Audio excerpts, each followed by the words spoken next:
प्रकरण आहे। माझा भाऊ जरी मंत्रालयात शासकीय कर्मचारी असेल तर आजपर्यंत हे प्रकरण तिथंच मिटलं असतं। आम्ही कोणत्याही प्रकारच्या त्यांच्याकडून राजकीय सामाजिक कोणताही दबाव न आणता आम्ही न्यायालयीन लढाई लढत आहोत। न्यायालयीन लढाईमध्ये आमचं आजपर्यंत सगळं प्रक्रिया चालू आहे।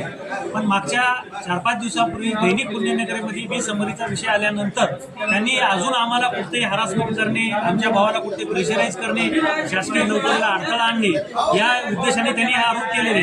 त्यांच्याकडे तर त्यांनी म्हणतात की आम्ही आमच्या भावानं मुंबईतून मंत्रालयातून शासकीय लँडलाईनचा वापर करून वेळोवेळी यंत्रणेला दबाव दिलाय, त्याचे त्यांनी पुरावे द्यावे। आमच्या भावानं जर समजा मुख्यमंत्री कार्यालयात आहे म्हणून आम्हाला प्रेशराईज करून जर आमचं हरासमेंट करून आमचं जर नुकसान करत असेल तर हे नुकसान चुकीचं आहे। कारण की आजपर्यंत आम्ही न्यायालयीन लढाईची प्रक्रियेतून आलो, त्यांनी प्रेस कॉन्फरन्स घेऊन आमच्या परिवारावर आमच्यावर आरोप करत आहेत। हे अत्यंत चुकीचे आरोप आहेत। सर, डॉक्टर निलेश बास्टेवार यांनी दुसरा एक आरोप असा केलाय की मेडिकलमध्ये इथलंच कमिशन होतं, पूर्ण आपल्या मालकाचं जे मेडिकल होतं आपण अनेकांचे देऊन थकवले अनेक आणि जागाही केवळ रेटवर पाहत होतात। हे एक मुख्य मुद्दा। डॉक्टर निलेश बास्टेवार यांनी जे मेडिकलमध्ये आमचा व्यवहार होता हे बरोबर आहे। मेडिकलमध्ये डॉक्टर निलेश बास्टेवार यांनी व प्रशांत मेरगाड यांनी मंगेश दळवी नावाच्या एका कार्यकर्त्याला अपॉइंट केलं होतं, ते त्यांच्या विश्वासाचा होतं आणि माझा भाऊ हे त्याच्यासोबत सतत त्याच्यासोबत प्रवासात राहत होता आणि मेडिकलचा संपूर्ण व्यवहार हे मंगेश दळवी बघत होते। मंगेश दळवी आणि निलेश बास्टेवार आणि प्रशांत मेरगाड यांनी एकत्रित मिळून हे सगळं काही आमच्या विरुद्ध षडयंत्र रचून आम्हाला कायमचं तिथून बर्बाद करायचं, आयुष्यातून उठवायचं काम निलेश बास्टेवार यांनी केलेलं आहे। आमच्यावर जे एजन्सीचं जसं पत्रकार साहेब म्हणतात की काही एजन्सीचे पैसे होते, एजन्सीचे पैसे आमच्याकडे थकीत स्वरूपात होते, पण आम्ही त्या एजन्सीचे पैसे संपूर्ण दिलेले आहेत। त्याच्यामध्ये त्यांनी 50% काही एजन्सी त्यांनी प्रशांत मेरगाड यांनी पैसे द्यावे आणि 50% एजन्सीचे पैसे अनुज सकवान यांनी द्यावे। या संदर्भात करारनामा त्या बॉन्डवर झालेला आहे। त्या दिवशी तुम्हाला प्रेस कॉन्फरन्समध्ये त्यांनी जे बॉन्ड दाखवला त्याच बॉन्डसोबत आमचे 2 दुसरे बॉन्ड झाले होते, पण त्यांनी काय केले की निलेश बास्टेवार यांनी जे जबाबदारी घेतली होती ते जबाबदारीचे एजन्सीचे पैसे दिलेले नाही आणि आमच्याकडे ज्या एजन्सीचे त्यांनी पैसे लावले होते त्या एजन्सीचे पैसे आम्ही कायमचे दिलेले। गोळीबार प्रकरणाविषयी काय सांगणार?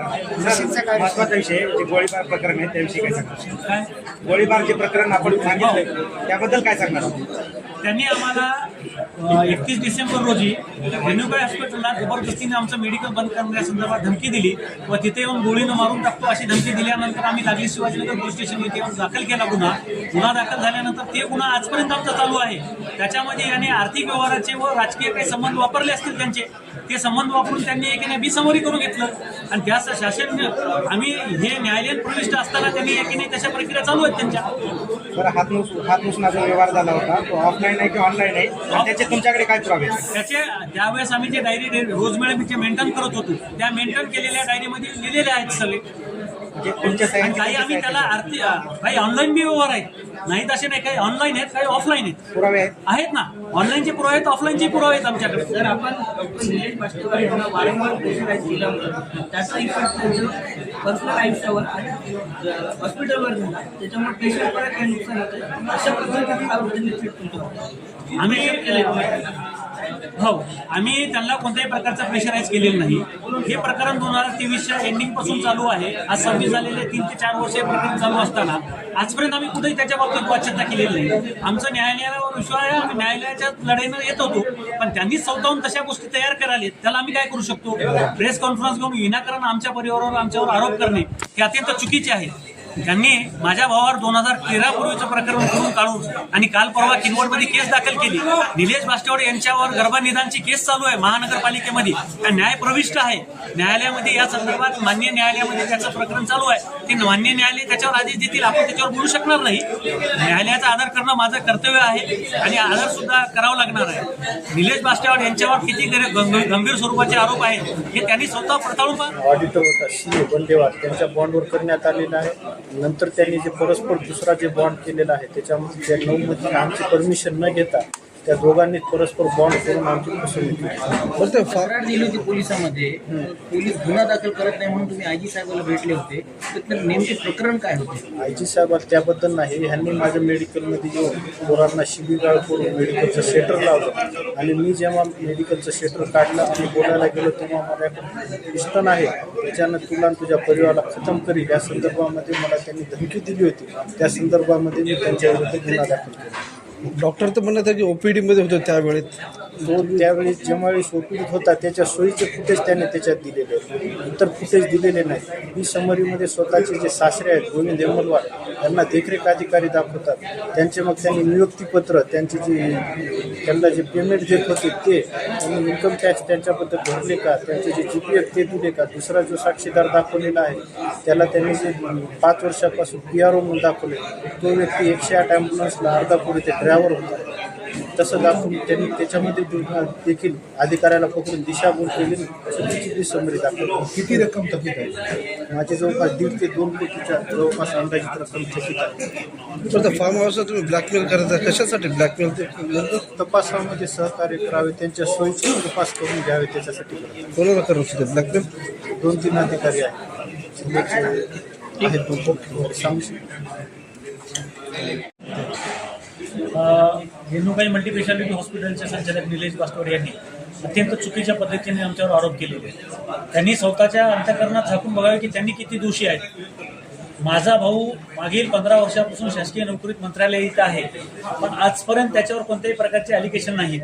पण आमच्या घरातील काही आर्थिक व्यवहारामुळं त्यांची पत्नी हे रेणुकाई मल्टीस्पेशालिटी हॉस्पिटलमध्ये मेडिकल होतं आणि त्या मेडिकलमध्ये त्यांनी पार्टनर होतील आणि त्याचे पैसे रेणुकाईमधून येणं आहे म्हणून निलेश बास्तवाडे चिडून हे आरोप करत आहे.